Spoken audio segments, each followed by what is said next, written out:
Hey, I'm King Churchill and you're listening to Hilarity. Do you consider your lyrics to be personal in nature, or do you find that they have more of a general storytelling bent to them?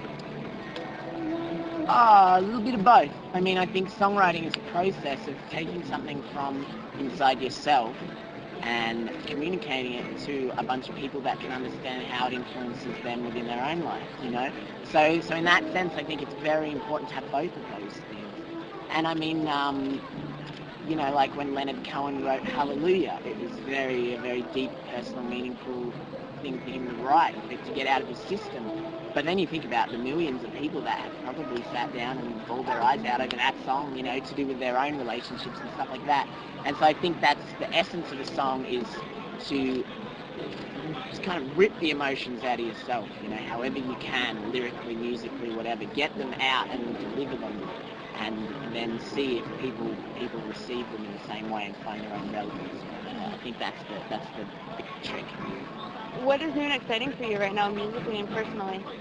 Oh well, the setting changes so much at the moment. I think I go back to Tofino for a couple of days off, and then we fly to Quebec, a couple of shows, fly down to Texas, a couple of shows to California maybe. So I mean, for me, I tour hard, really hard until the end of October.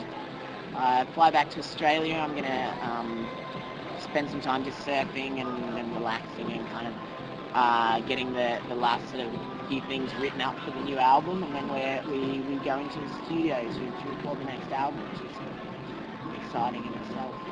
What can you tell us about the new album? It's incredibly different to the old one. It's indicative of what's going on live on stage now, like I really am a live artist in the sense that since I finished high school in 2008, I've been on the road non-stop, 5 gigs a week. That's been my life ever since I left home, and the time that I've actually spent in the recording studio and in the rehearsal room is very minimal. So for me, this album is about firstly catching up on the time that I've neglected in the studio and working on those within those kind of settings, because they're very different projects, live and recording.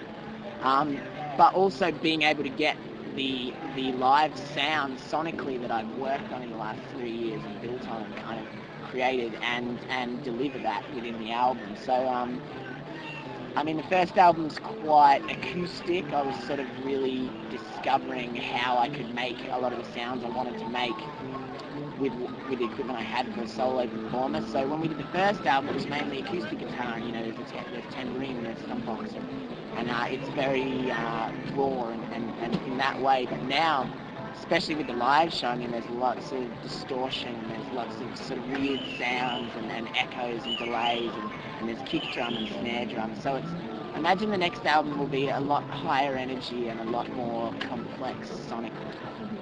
Do you feel that you have a full realization of your music vision? No, I don't think I ever will. Maybe on my deathbed I'll be able to sort of look at it all as a whole picture and understand everything that happened and why it happened and stuff. But as long as I'm still kicking, I think I want to be chasing that realization. What music would you say that consciously or subconsciously has helped direct you to where you are now? Well, lots consciously. Bob Dylan, especially consciously, I've been very obsessed with from an early age. And I find a lot of the things that he did very, very helpful within my own understandings of performing and communicating music and lyrics. Uh, Subconsciously, though, I think I've been, like my music tastes they just vary so far. If I was have to name a bunch of acts, I would say it's all the stuff my dad showed me, which was, and they've been very conscious decisions. So Pink Floyd were massive for me growing up. Led Zeppelin were massive. Neil Young, Bob Dylan, Frank Zappa, David Bowie. But then, I've bought every Coldplay album that's ever been released and listened to them a hell of a lot. And without even realizing it, it's been very melodically helpful for me the way they write their songs. They use simple chords and they build up this wall of sound. And so definitely stuff like Coldplay, contemporary, Bon Iver, and Rage Against the Machine's been quite a big influence on me, although I wouldn't immediately say it. Um, I sort of look. The best way I found to realise what subconsciously has influenced me is by looking at my album collection and going, shit, okay, there's like 7 Rage Against the Machine albums. I must really like these guys. Oh, hello. Yeah, that's. I mean, subconsciously, it's music that I've listened to a lot, but not really tried to imitate in any way. And consciously is much more about what all the music that I love and really want to be a part of. And I think both of those are just as important as one. What do you fear most at this point? Becoming stagnant. The last 3 years I've created a kind of a lifestyle that's constantly moving, constantly progressing musically. I'm very scared of anything that's continuous, and that's not necessarily a good thing. But I feel like I'd really freak out if I was in one place for too long. Any kind of stagnatism. I don't know if stagnatism is a word. Any kind of moment where I feel like I'm going around in circles, or I'm not discovering more things, or I'm not moving on to new places. That's when I sort of begin to sort of get a bit funny. That's the main thing I'm scared of, is sort of becoming stagnant. What advice do you have for people who want to make the world better? Good on you. I think that's a brilliant thing.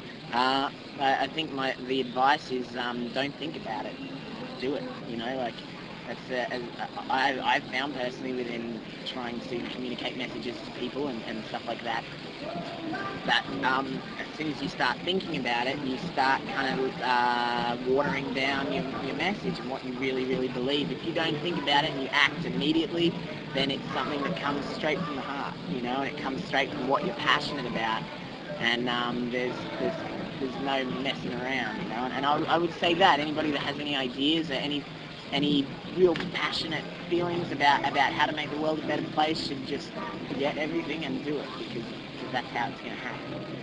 What has been your most memorable and just inspirational show so far? Oh, there's been lots. I had a show I really loved in Quebec at Festival d'Ete, in this beautiful old theatre that it was the first time I really discovered live performing as a drug, and I say that metaphorically. But I mean, you get up there and you start feeling this energy coming back at you as you're giving energy out, and that energy that the audience gives back to you is addictive. And I discovered it that night, and since then I just chase it. It's like I need to get my next fix, and I need to get on the stage again, and I need to do it again, and that was kind of the moment I realised that I was blissfully addicted, and that I'm spending the rest of my life, trying to get more.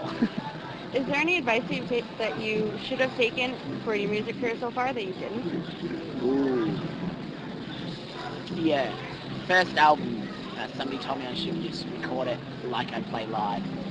And I was like, I didn't want to take that risk. I wanted to pull everything apart, and I wanted to add bass and drums.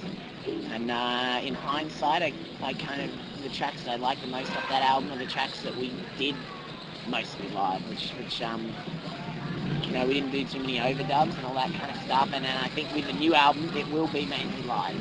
And in that sense, there's a correspondence between what I'm doing on the stage and what's on the album. I think I wish I had done that, 18 months ago. But at the same time, I'm happy with the album. Do you have any final thoughts or anything you'd like to say to the readers of Popularity? Keep reading it.